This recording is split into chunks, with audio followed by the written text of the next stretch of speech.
ಆಲೋಚನೆಗಳನ್ನ ದೇವರೇ ಬಲ್ಲನು. ಆಮೆನ್. ನಾನು ಚಿಂತಿಸುವ ಚಿಂತೆ ಆತನೇ ಬಲ್ಲನು. Hallelujah, hallelujah. ನಮ್ಮ ಜೀವಿತದಲ್ಲಿ ದೇವರು ನಮ್ಮ ಆಲೋಚನೆಗಳನ್ನ ಸ್ಥಿರಪಡಿಸ್ತಾನೆ. ಕರಗಳ ತಟ್ಟಿ ಜೋರಾಗಿ ದೇವರಿಗೆ ಮಹಿಮೆ ಸಲ್ಲಿಸೋಣ.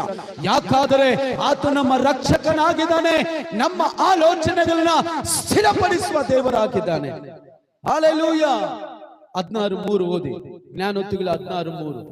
ನಿನ್ನ ಕಾರ್ಯಭಾರವನ್ನು ಯೆಹೋವನಿಗೆ ವಹಿಸಿದರೆ ನಿನ್ನ ಉದ್ದೇಶಗಳು ಸಫಲವಾಗುವವು. ಬೈಬಲ್ ಹೇಳ್ತದೆ, ನಿನ್ನ ಉದ್ದೇಶಗಳು ಸಫಲವಾಗುವುದು, ನಿನ್ನ ಆಲೋಚನೆಗಳು ಸಫಲವಾಗಬೇಕಾದ್ರೆ ನೀನು ದೇವರಿಗೆ ಒಪ್ಪಿಸಿಕೊಡು.